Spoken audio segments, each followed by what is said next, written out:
안녕하세요. 돌쇠 뉴스 시작합니다. 오늘 일본판 중앙일보에 올라온 기사인데요. 제목은 벤츠 CEO 한국의 배터리와 디스플레이, 벤츠를 미래로 이끄는 혁신의 근원입니다. 한국 매체와 인터뷰한 메르세데스 벤츠의 칼레니우스 CEO, 그의 주요 발언이 일본에도 전해졌는데요. 이에 대한 반응이 유치찬란, 현실 직시, 개구리 시선 등 참으로 다양하군요. 통 끄신 구독, 좋아요.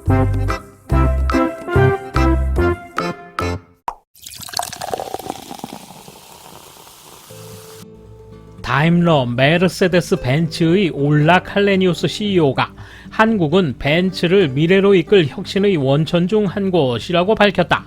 메르세데스 벤츠가 미래로 나아가는데 한국의 배터리와 디스플레이가 꼭 필요하다는 것이다. 그는 또 한국은 벤츠의 성장 잠재력이 큰 시장이자 어떤 차가 성공할지 피드백을 제공하는 중요한 시장이라고 강조했다. 그는 독일에서 개막하는 IAA 모빌리티 2021을 앞두고 한국 미디어와 화상 인터뷰를 가졌다. 칼레니우스 CEO는 이번 인터뷰에서 EQE, EQG 등 향후 벤츠가 선보일 신형 전기차와 함께 향후 전동화 전략을 풀어놨다. 그는 7월 선언한 대로 메르세데스 벤츠는 2030년 이후 모든 차종을 전기차로 전환할 것이라며 전동화 속도를 더욱 가속화하고 있다고 말했다. 벤츠가 전기차로 전환하는 것은 1886년 창업자 칼 벤츠가 세계 최초의 내연기관 양산차를 선보인 지 130여 년 만이다. 그는 자동차는 향후 10년 안에 새로운 기술과 새로운 패러다임으로 전환할 것이라며, 그래서 2025년 이후엔 벤츠의 모든 신차의 아키텍처를 전기차 전용으로 개발하기로 했다고 말했다.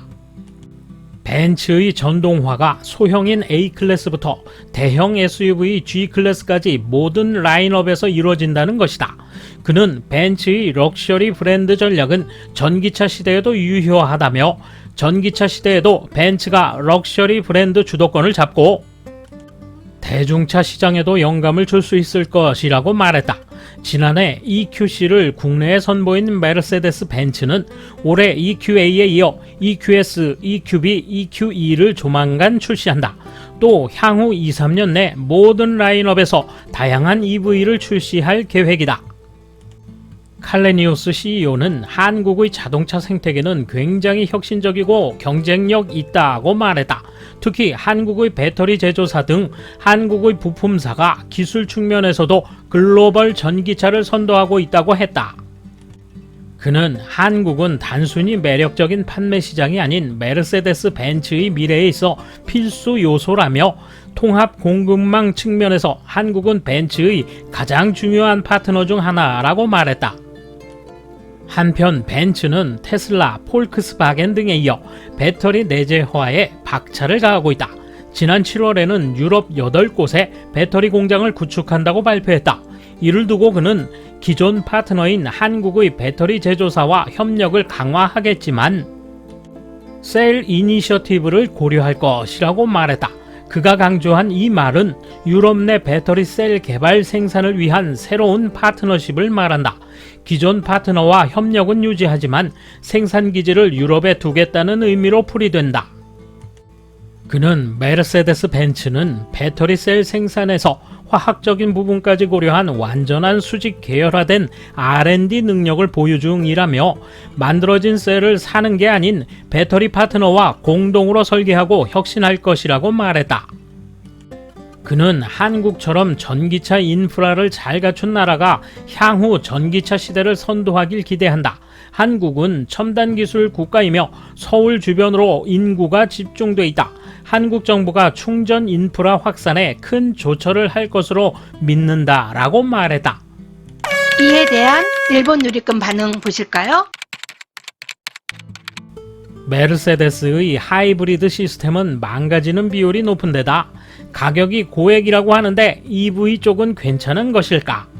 일본차에 비해 독일차의 전장계는 약하고 특히 센서류의 에러는 심하지만 한국과 손잡는 걸로 그게 개선되는 것일까?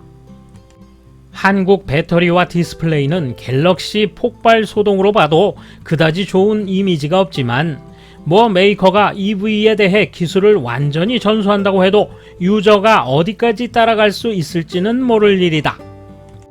제목은 벤츠를 미래로 이끄는 혁신의 원천이라고 되어 있지만 본문을 보면 혁신의 원천 중 하나라 발언한 걸로 되어 있습니다. 자국의 기술이 높이 평가되었다고 과장하고 싶겠지만 기사의 제목은 정확하게 내용을 반영해야 합니다. 제목을 읽은 저는 기술을 자랑하는 벤츠도 한국에 전적으로 의지하다니 브랜드 가치가 땅에 떨어지겠구나 라는 생각을 하게 되었습니다. 내용을 읽고 립서비스라는 말의 참뜻을 이해할 수 있었습니다. 셀 이니셔티브를 강조한 인터뷰에서도 분명히 알 수 있듯이 구미의 자동차 메이커의 기가팩토리 계획이란 도요타의 20년 늦어 한국과 중국 배터리 기술을 사려는 것뿐이겠지요. 그것도 배터리 메이커 입장에서는 팔아도 아깝지 않은 오래된 기술. 갑자기 스스로 세계 최첨단이라니 리튬 이온 배터리는 간단하지 않아요. 벤츠도 한국과 합작, GM의 알티움도 LG와 합작하는 프로젝트, 그리고 서양 기가팩토리가 생겼을 때 더 좋은 제품이 생겼다고 한국과 중국 배터리 메이커가 판매에 나설 것이다. 메르세데스조차 품질보다 이익을 추구하게 되는 것이군요. 메르세데스 살 수 있을 것 같은 분들은 고장이 나든 불 붙든 얼마든지 자동차 교체할 수 있을 테니 문제는 없다고 생각합니다만 명품 브랜드 이미지라서 비싸거나 나빠도 장사에 영향은 없겠지. 차라리 현대차에 벤츠마크 붙여 팔지 그래. 이익률이 더 올라갈걸. 배터리를 외주로 주면 안전성 테스트도 외부에 의존함으로 위험하다. 소비자의 신뢰를 얻으려면 역시 배터리를 자사 또는 그룹 내에서 제조하고 철저하게 시험을 반복하여 안전성을 확실하게 해야 하는 것 아닐까. 자동차는 앞으로 10년 안에 새로운 기술과 패러다임으로 전환될 것이다. 자동차뿐만 아니라 에너지에 관한 패러다임도 마찬가지다. 여기에 나온 한국 기술은 지금까지의 연장선상의 개발일 뿐이다. 이런 것을 패러다임 전환이라고 할 수는 없다.